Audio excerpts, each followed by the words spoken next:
King Kaelen Ravenshade, the Iron Heart, ruled with a jaw of iron and a soul of duty.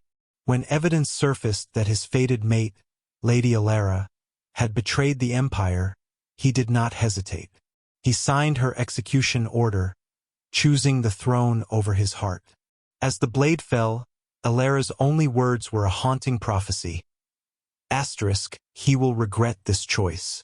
Asterisk, victory followed, but it tasted like ash. Kaelen ruled with brutal efficiency, yet doubt poisoned him. He lived in the hollow silence of her absence until betrayal found him, too. During the Great Siege, his own council, the men who provided the evidence against Elara, stabbed him in the back. As silver poison froze his blood, they revealed the devastating truth. Elara was innocent. They had forged the evidence to remove the weakness of a fated mate and ensure Kaelen's total devotion to the crown. Kaelen collapsed, realizing he had murdered his own soul for a lie. Elara had gone to her death silently, not out of guilt, but out of a love so profound she chose to let him believe he was right rather than destroy him with the truth. As the final blade pierced his heart, Kaelen's dying wolf snarled a vow into the void. Asterisk, if I return, I will never choose power over you again. I will find you, and I will choose right. Asterisk, 200 years have passed. The Iron Heart's reign is a dark legend, and the Ravenshade bloodline has rotted into decadence. In the lowly Silverleaf pack, a frail, bullied Omega named Leo is beaten unconscious. When his eyes snap open, they burn with an ancient, golden fire. Kaelen has returned, trapped in the body of the weak, but armed with a king's memory and a debt of 1,000 lifetimes. The ghost of a king has woken up, and he remembers everything. If alpha intensity, soulmate sparks, and thrilling wolf world secrets are your jam, subscribe now so you don't miss it. Fresh episodes drop every day, and the twists will have you hooked from the first howl. Leo woke to the taste of blood and dirt. His ribs screamed. His left eye wouldn't open. Somewhere above him, voices laughed, sharp, cruel sounds that echoed off the walls of the storage shed where they'd thrown him after the training session. That's what Alpha Garrett called it. Training. As if beating an unshifted Omega until he stopped twitching was some kind of lesson in pack hierarchy. Leo tried to breathe and felt something shift wrong inside his chest. Broken rib. Maybe two. Good, he thought distantly. Maybe this time I'll just die. But then, between one shallow breath and the next, something else woke inside him. It was not gentle. It was not gradual. It slammed into Leo's consciousness like a battering ram, ancient and furious and utterly, impossibly wrong for the body it found itself in. Memories that weren't his flooded through him. The weight of a crown, the smell of blood on snow, the sound of a woman's voice whispering his name as the world ended. Elara. No, not Leo's memory. Someone else's. Someone who had worn different skin, commanded armies, signed an execution order with a steady hand and spent 2 centuries drowning in the regret of it. Kaelen. The name surfaced like a drowning man breaking through ice. King Kaelen Ravenshade. The Iron Heart. Leo's body convulsed. His wolf, the wolf that had never come, that the pack said didn't exist because he was broken, suddenly roared to life with the force of a soul that had once commanded empires. Every nerve ignited. His bones creaked, trying to shift, but the body was too weak, too starved, too damaged. Not yet. But soon. Kaelen, because he was Kaelen now, memories crashing together with Leo's 19 years of suffering, forced himself still. He breathed through the pain with techniques he'd taught his King's Guard 200 years ago. Pressure points, controlled breathing, the discipline of a warrior who had once fought for 3 days straight without rest. The pain didn't vanish, but it became manageable. Slowly, carefully, Kaelen opened his one good eye and looked at the shed around him. Crude wooden walls. A silver-laced chain in the corner, still stained with Leo's blood from last week. The door barred from the outside. A cage. They had put a king in a cage. Something dark and cold settled into Kaelen's chest. He recognized it. He'd felt it before, that particular flavor of rage that came not from heat but from absolute crystalline clarity. The kind of anger that didn't shout. The kind that planned. His empire still stood. He could feel it in the way the Omega spoke of the High King, in the fragments of Leo's memories about the Ravenshade dynasty that ruled from the capital. His bloodline had survived, but they had twisted everything he'd built. The honor, the strength, the sacred bond between Alpha and Omega that was supposed to be partnership, not slavery. They had taken his life's work and turned it into this. A world where silver collars were commonplace, where Omegas like Leo were disposable, where weakness was punished and strength was nothing but cruelty wearing a crown. Kaelen's lips pulled back from his teeth in something that wasn't quite a smile. Fine. If they wanted to see what an Omega could do, he would show them. But first he needed to shift. Needed to prove to this broken body that it was no longer piloted by a frightened boy, but by a wolf who had once made kingdoms kneel. Kaelen closed his eyes, reached deep into the place where Leo's wolf had been sleeping, starved and beaten into silence, and spoke to it with the absolute authority of an alpha king. Wake up. We have work to do. The wolf's eyes opened, and for the first time in 19 years, Leo's body began to change. Chapter 2. The King in the Shadows. The shift nearly killed him. Kaelen had forced transformations on battlefields, in silver-poisoned wounds, during the 3-day siege where he'd held the northern wall alone. But this body, Leo's body, fought him like a wild thing, confused and terrified by the soul now commanding it. When the wolf finally emerged, it was small. Lean where Kaelen's true form had been massive, gray where he'd once been black as midnight. But it was there, and that was enough. He shifted back before dawn, every muscle screaming, and hid the evidence. No one could know. Not yet. Over the next 3 weeks, Kaelen rebuilt himself in secret. He woke before sunrise and practiced the breath of ancients, a technique so old most modern wolves thought it was myth. Controlled breathing that oxygenated muscles, heightened reflexes, let a smaller wolf move like water. He trained pressure points on his own body until he could redirect pain, slow bleeding, force his metabolism to burn hotter. During the day, he played the part Leo had always played. Head down, eyes averted, voice soft. He took the beatings, ate the scraps, let Alpha Garrett's son Marcus shove him in the dirt during Omega conditioning, while the pack laughed. But at night, in the storage shed that had become his cell, Kaelen practiced the Iron King's forms. Movements designed for a warrior who fought armies alone. Strikes meant to kill with precision, not strength. The marginalized Omegas noticed first. Mira, a kitchen worker with scars on her wrists from silver restraints, saw him moving through kata in the pre-dawn darkness behind the pack house. She didn't speak, just watched. The next morning, she left an extra portion of bread by his shed. Then Finn, a young Omega who'd been rejected by 3 packs, caught him manipulating his own dislocated shoulder back into place using nothing but pressure and breath control. Finn's eyes went wide. "How did you?" "Old technique," Kaelen said quietly, slipping back into Leo's defeated posture. "Doesn't matter." But Finn began leaving medical supplies. Herbs, stolen bandages. One by one they came. The broken ones, the discarded. Omegas who had nothing left to lose and everything to prove. The ranking ceremony changed everything. Once a season, the pack held formal challenges to establish hierarchy. Omegas weren't allowed to challenge anyone, but they were required to participate in demonstrations. Basically, public beatings disguised as combat training. Marcus chose Leo.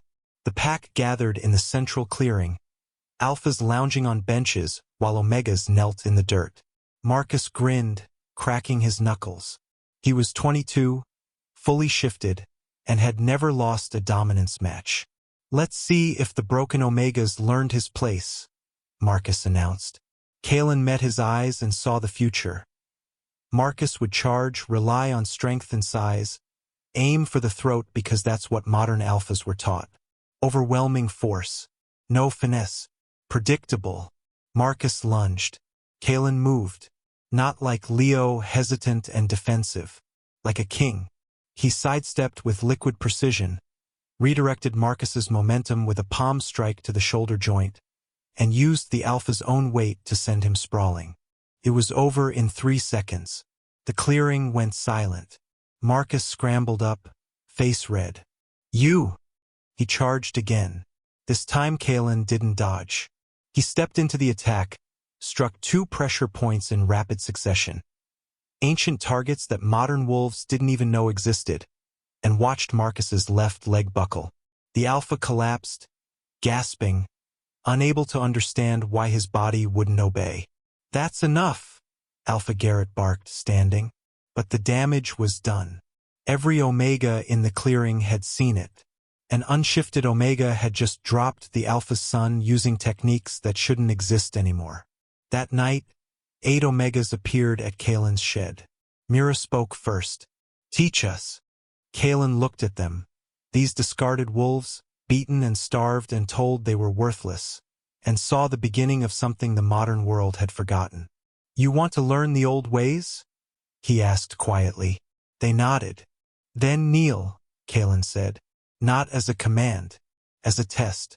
They knelt, and in that moment, in a forgotten corner of a pack that had abandoned honor, the King's Guard was born again. Chapter 3. The Lioness Arrives.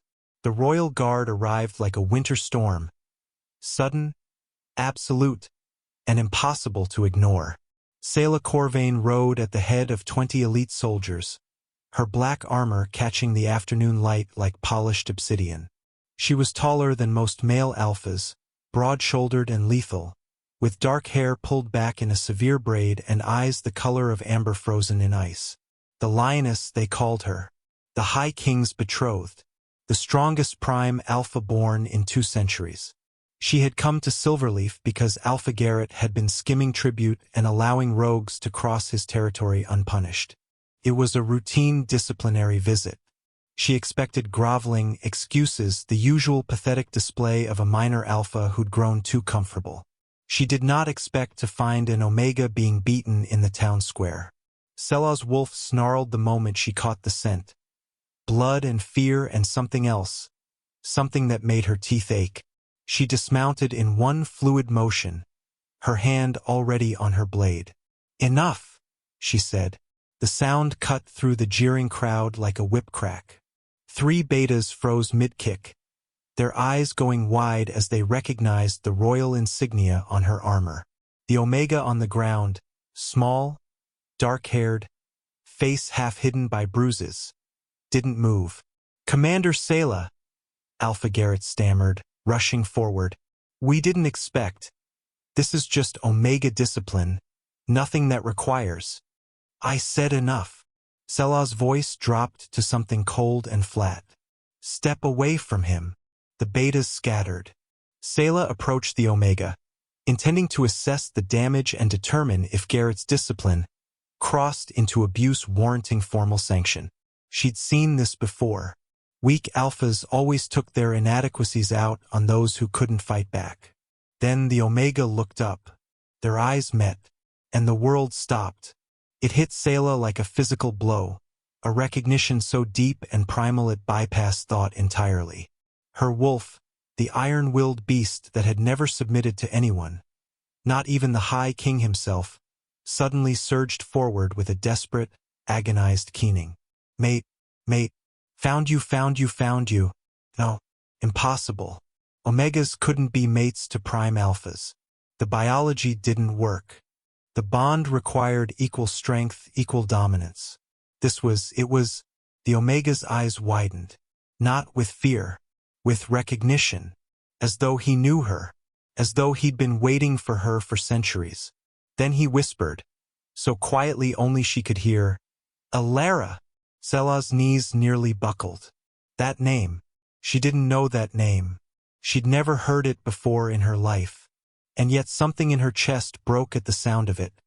Grief and longing and loss crashing through her with enough force to steal her breath. "Who are you?" she managed. The Omega's lips curved into something too sad to be a smile. "No one. Just Leo." But his eyes told a different story. They were ancient, haunted, the eyes of someone who had loved and lost and carried that loss across lifetimes. Kaelen looked at the woman standing before him and felt his soul tear itself apart. She was different, harder. Elara had been grace and gentleness and quiet strength, a healer who could kill when necessary but preferred mercy. This woman was a weapon forged in fire, all sharp edges and controlled violence. But the soul was the same. He'd found her. After 200 years of death and darkness and the crushing weight of his failure, he'd found her. And she didn't remember him. "Commander," Alpha Garrett said nervously, "the Omega is unshifted, defective. He's been causing trouble." "Trouble?" Selah's voice was distant, her eyes still locked on Leo's.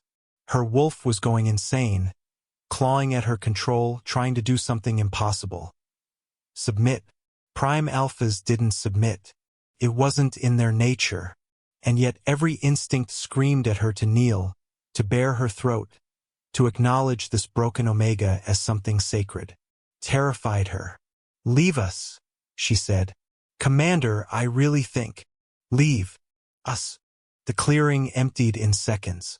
Selah stared at the Omega who had somehow reached inside her chest and shattered everything she thought she knew about herself. He stared back, grief and hope and something like apology written in every line of his battered face. "I don't know you," Selah said. Came out like a plea. "No," Leo Kaelen agreed quietly. "But you will." And despite every law of nature, every rule she'd built her life around, Selah's wolf whispered the truth she couldn't yet accept. "Yes, we will." Chapter 4. Moonlit Lessons. Selah told herself she was investigating an anomaly. The Omega, Leo, had moved during the beating with defensive patterns that shouldn't exist anymore. Ancient forms, precast era techniques that even the royal archives only referenced in footnotes. She needed to understand how a broken, unshifted Omega from a backwater pack knew combat styles that predated the current dynasty. That's what she told herself. The truth was simpler and far more dangerous. She couldn't stay away from him. "Again," Selah commanded. They stood in a clearing half a mile from the pack house, hidden by dense forest. Midnight. The waning moon cast silver light through the trees. Leo moved through the defensive sequence she'd shown him once, and executed it perfectly, his body remembering what his mind shouldn't know. "Where did you learn to fight?" she asked, not for the first time. "Necessity," Leo said, the answer he always gave, maddeningly vague. "That's not an answer. It's the only one I have." He met her eyes, and again that impossible recognition flickered. "Ask me something else. Why does my wolf respond to you?" The question escaped before she could stop it. Vulnerable, unprofessional. But she needed to understand why every instinct screamed that this Omega was important, that losing him would be worse than death. Leo was quiet for a long moment. When he spoke, his voice carried a weight that didn't belong to a 19-year-old nobody. "Because some bonds don't break," he said. "Not even across lifetimes." Selah's breath caught. "You believe in reincarnation?" "I believe in debts unpaid." Leo's expression turned distant. "In choices that echo. In love that survives death because it was never given the chance to exist properly in life." He spoke like someone who'd lived it, lost it, mourned it for centuries. "You talk like an old man," Selah said, trying for lightness and failing. "Maybe I am." Leo smiled, sad and knowing. Just wearing a younger face. She should have left then. Should have recognized the madness in this. Training an Omega in secret, seeking his company, letting him speak to her as an equal when her betrothed would have him killed for the presumption. Instead, she drew her blade. Show me what you're really capable of, Selah commanded. No more hiding. I'm an Omega, Leo said carefully. There are limits. Stop lying. The words came out harsh. I've watched you move. You adjust your stance to compensate for injuries that healed wrong. You breathe in combat rhythms I've only seen in historical texts. You look at me like, she swallowed, like you're mourning someone. Leo stared at her. Then, slowly, something shifted in his expression. The defeated Omega mask fell away, revealing something ancient and dangerous beneath. You want the truth? His voice dropped, taking on an edge of command that raised the hair on her arms. Then come at me like you mean it, Commander. Stop holding back because you're afraid of what you'll find. Selah attacked. She was fast, faster than any wolf she'd ever fought, but Leo met her blade with a stone, redirected her momentum with precision that spoke of centuries of practice, and somehow ended up inside her guard with his hand pressed gently against her throat.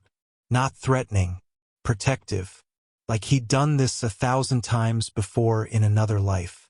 I know you, he whispered. I knew you when you were softer, before they made you into a weapon, before you learned to hide your heart behind armor. Selah's wolf keened. My name was Elara, she heard herself say. The words came from somewhere deep, somewhere she didn't have access to. And you killed me. Leo's hand dropped like she'd burned him. His face crumpled with ancient grief. Yes, he said simply. I did.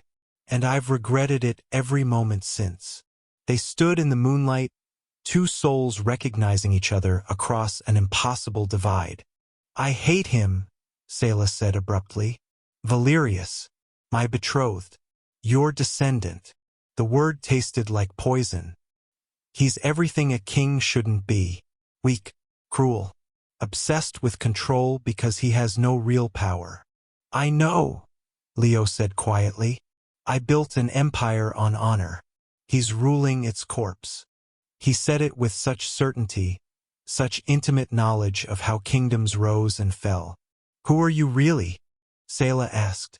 Leo looked at her with eyes that had seen empires burn. Someone who made the wrong choice once, he said. And I'm not making it again. Chapter 5. The phrase only the dead king knew. The nightmare always started the same way. Selah stood in a courtyard she'd never seen, wearing a simple dress instead of armor, and watched a blade fall. She felt her own death, the cold bite of steel, the terrible relief of an ending, the whispered name of someone who'd betrayed her. Except he hadn't. Somehow, in the dream, she knew he hadn't.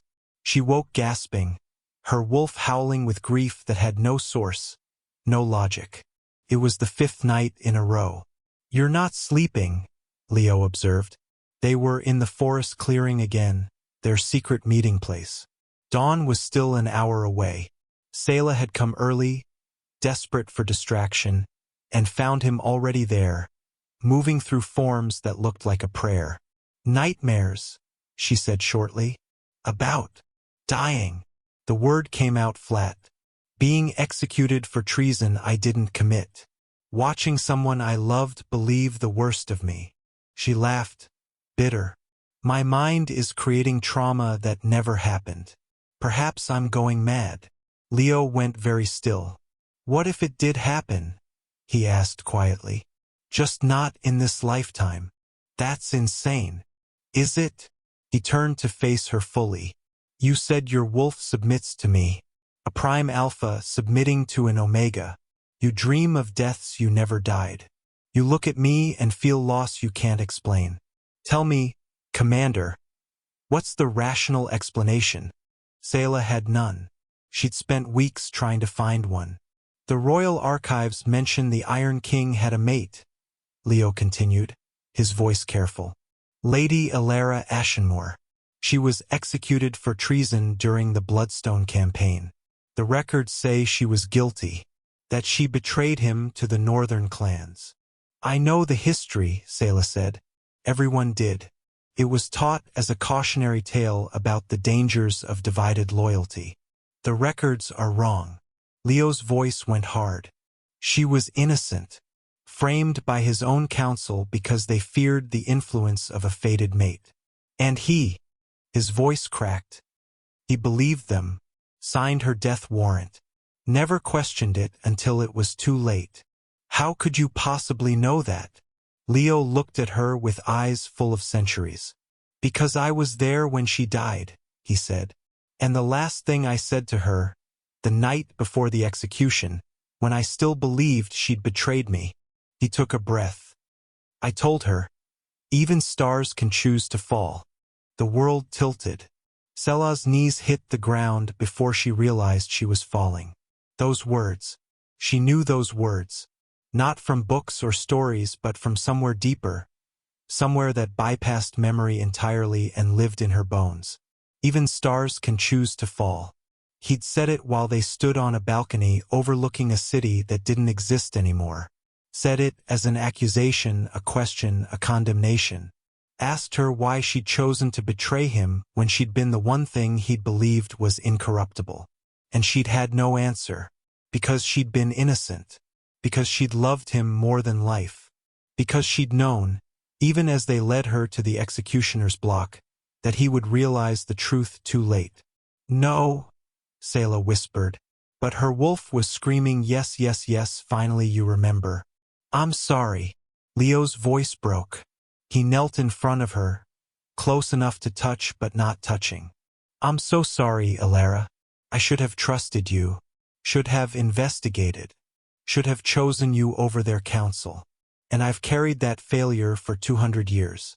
You're telling me you're Kaelen Ravenshade. Selah's voice shook. The Iron King. Reincarnated as an Omega. Yes.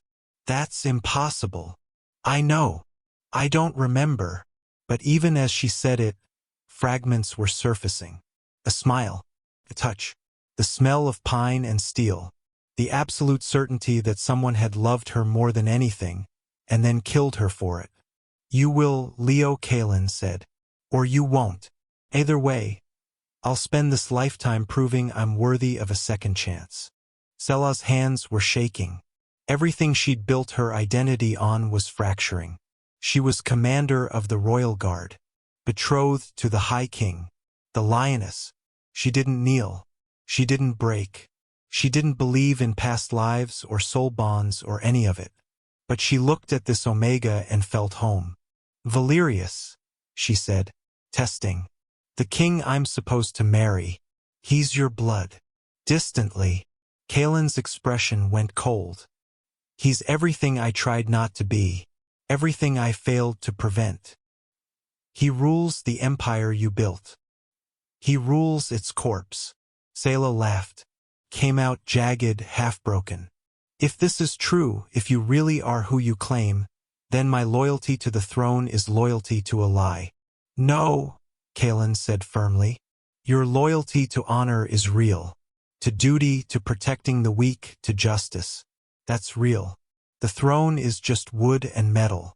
What matters is who sits on it and why. He spoke like a king, thought like one, moved like one wearing the wrong skin. Selah looked at him and felt something inside her chest unlock. Prove it, she said. If you're really Kaelen Ravenshade, show me. His smile was sad and ancient. I already am. Chapter 6. The King's Sacrifice. The summons came at dawn. High King Valerius Ravenshade had arrived at Silverleaf unannounced, his retinue glittering with excess and cruelty. He was beautiful in the way poisonous things often were. Pale gold hair, sharp features, eyes like chips of winter ice. He smiled when he saw Selah, possessive and cold. My betrothed, he said, taking her hand without permission. I've missed you. Selah's wolf snarled. She kept her face neutral.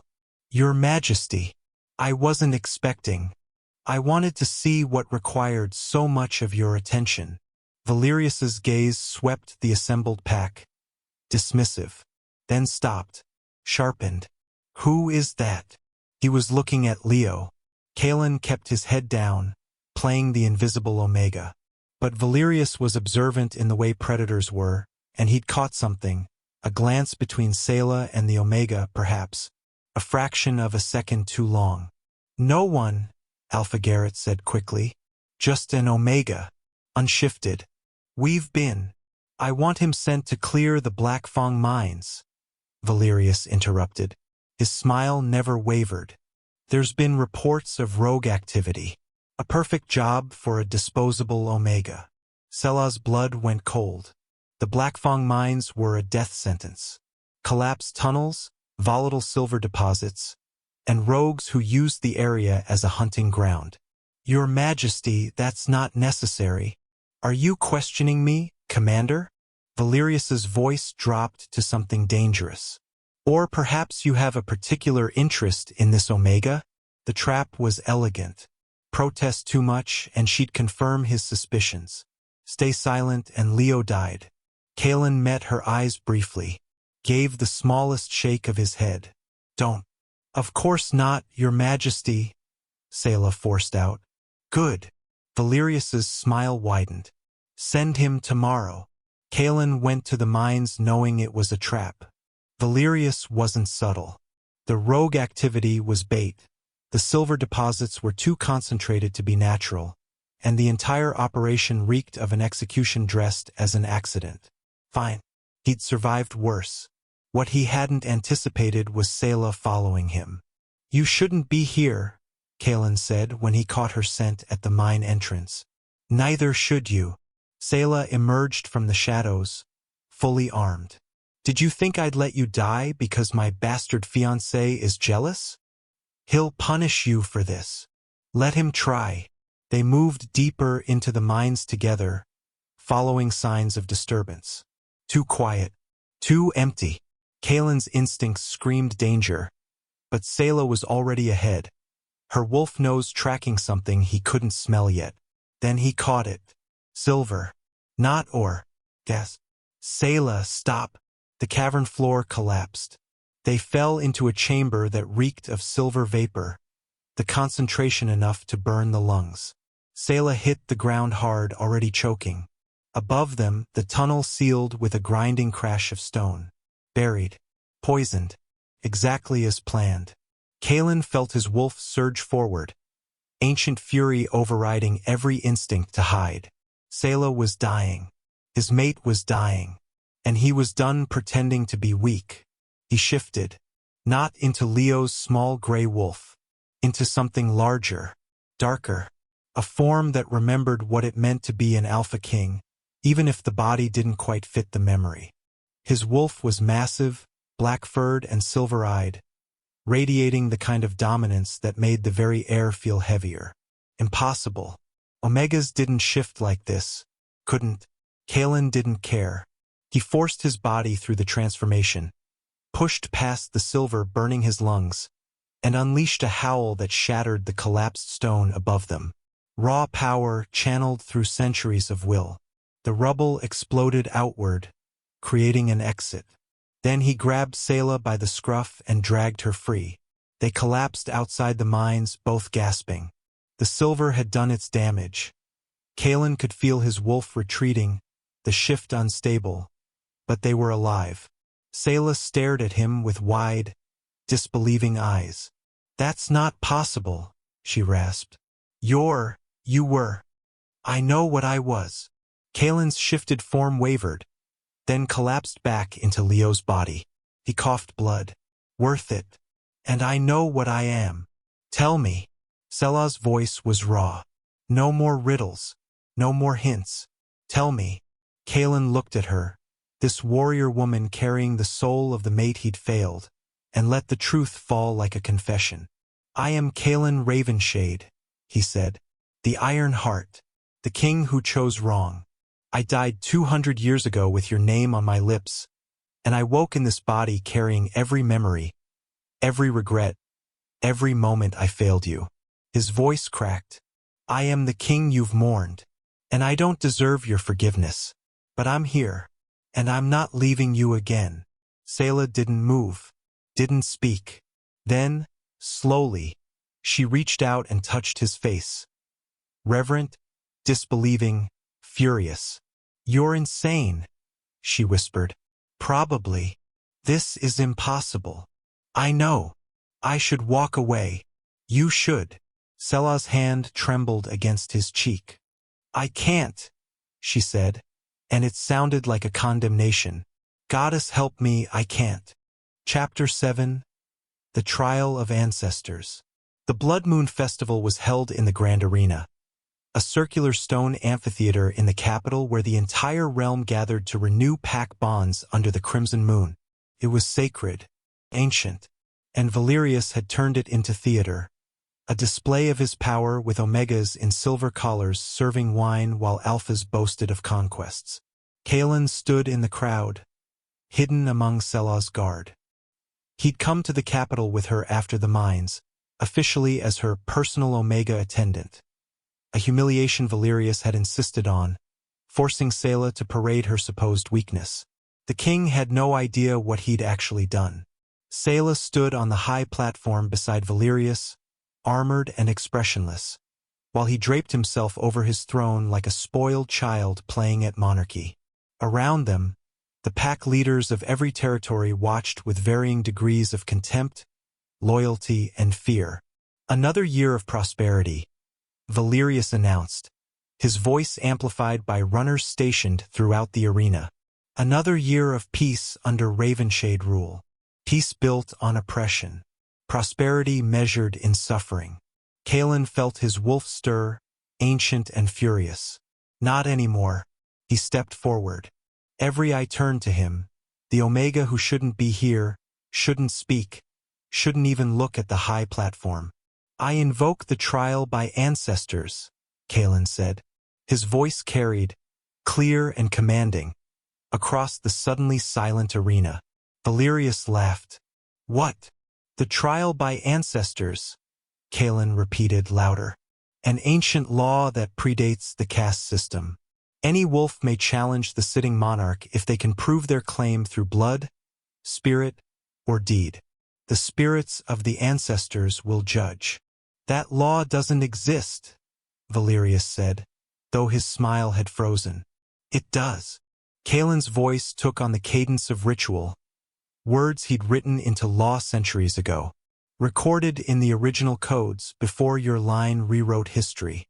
A true king can call the ancestors. Can you, Valerius Ravenshade? The arena held its breath. Valerius stood furious. You're an Omega. You don't even have the right to speak, let alone. I have the right of blood. Kaelen met his descendant's eyes without flinching. I have the right of spirit, and I have the right of a king who built what you've corrupted. Seize him, Valerius snarled. No one moved, because Kaelen had begun to shift. Not partially, not hesitantly. He transformed with the fluid inevitability of a wolf who'd done this 10,000 times, whose body finally remembered what it was supposed to be. His form grew massive, black-furred with silver eyes that held the weight of centuries. The air itself seemed to bend around him, pressure building like a storm about to break. Then he howled. It wasn't a sound. It was a Dalhuan, a summoning. The ancient wolves answered. Spectral forms materialized around the arena. Translucent, shimmering. The spirits of the Ravenshade bloodlines stretching back through history. Warriors, queens, kings. They circled Kaelen like an honor guard, their presence making the air crackle with power. The crowd dropped to their knees, not from command, from instinct, from the overwhelming recognition of an alpha soul that had once united the realm. Valerius staggered back, his face white. This isn't, you can't. I am Kaelen Ravenshade. Kaelen's voice resonated with the spirits around him. First of the unified empire, builder of the codes you violated. And I claim what is mine by right of spirit and sacrifice. The spirits bowed. Selah stood frozen on the platform, staring at the massive black wolf who radiated power like a living sun. She'd known. Intellectually, she'd known.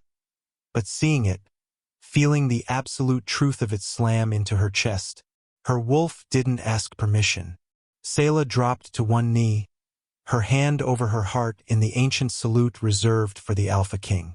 "My king," she said, voice carrying across the stunned arena. "I recognize you." The moment shattered Valerius's hold. One by one, the pack leaders knelt. The warriors, the guards, even the Omegas, tears streaming down their faces as they felt, for the first time in 2 centuries, what a true king's presence meant. Not fear, not force, belonging. Valerius stood alone, impotent and small, as his empire knelt to the ghost he'd never believed existed. Kaelen shifted back to Leo's form, standing naked and unashamed in the center of the arena, surrounded by the spirits of his bloodline. "Your reign is over," he said quietly. "Mine has returned." The ancestors faded, their judgment rendered. And in the terrible silence that followed, Selah rose and walked to Kaelen's side. Not behind him, not beneath him, but beside him, where she'd always belonged. Chapter 8: The Fall of a False King. Valerius tried to fight. It was pathetic, desperate. A snarl of rage as he shifted into his wolf form, smaller and weaker than his ancestors, and lunged at Kaelen with silver-tipped claws extended. He was still thinking like a modern alpha. Overpower, dominate, win through violence. Kaelen didn't move. He simply looked at Valerius, and his will, 200 years of regret forged into absolute certainty, slammed into the younger wolf like a physical force. Valerius's legs buckled mid-leap. He crashed to the arena floor, whimpering, unable to understand why his body refused to obey. This wasn't physical dominance. This was something older, something the modern wolves had forgotten. Soul command. The authority of a true alpha king whose will was so absolute that other wolves' instincts recognized it as law. "You don't deserve to die," Kaelen said quietly, his voice carrying across the silent arena. "You're not important enough for that. You're just a mistake I failed to prevent." He walked forward, still in Leo's smaller human form, and placed his hand on Valerius's head. The former king trembled, caught between fury and terror. "I strip you of title, of name, of the authority you abused," Kaelen said, and power hummed through the words like a binding oath. "You are no longer Ravenshade. You are no longer king. You are simply Valerius, and you will live long enough to see what you destroyed rebuilt correctly." Valerius collapsed, the severing of his connection to the bloodline visible in the way his wolf form flickered and diminished. When he shifted back to human, he looked small, ordinary, powerless.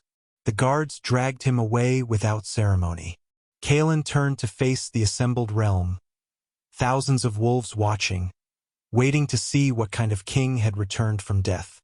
"The caste system is abolished," he said. "No preamble, no justification, just fact. Effective immediately. Omega, Beta, Alpha, these are descriptions, not chains. No wolf will wear a collar again.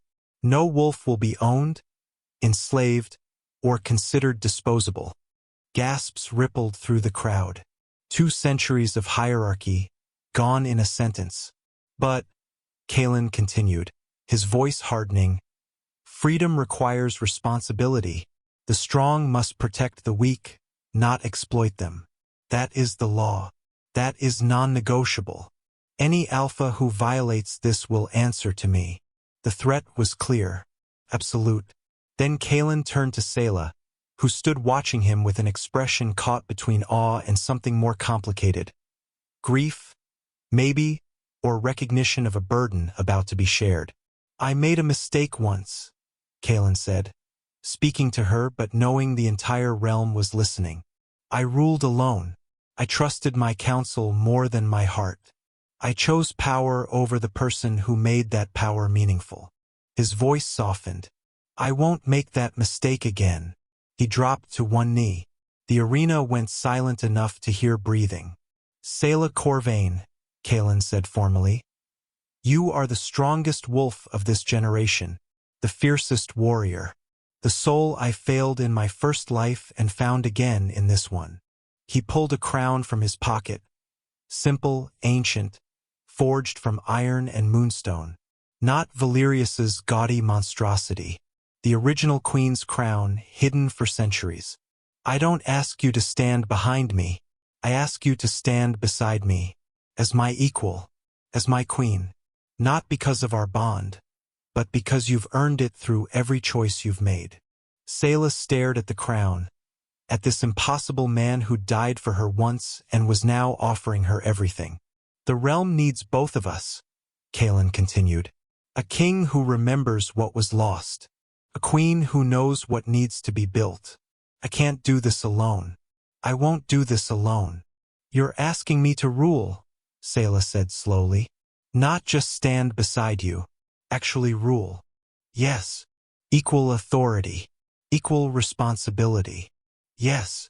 You'll trust my judgment, even when we disagree. Kaelen's smile was sad and certain. Especially then. That's the point. Selah took the crown from his hands. Felt its weight, iron and history and the promise of a future written differently.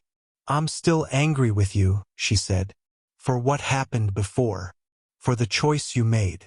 I know. This doesn't fix that. I know. But I'll stand with you anyway. Selah placed the crown on her own head, a queen crowning herself rather than waiting to be crowned. Because someone needs to make sure you don't fuck it up again. Kaelen laughed. Genuine, relieved, achingly hopeful. He rose, and together they turned to face the realm. King and Queen, Alpha and Prime Alpha, the ghost who returned and the lioness who'd been waiting. The crowd erupted in howls that shook the stars. And for the first time in 200 years, the Blackwood Empire felt like home. Chapter 9. The Scar and the Crown.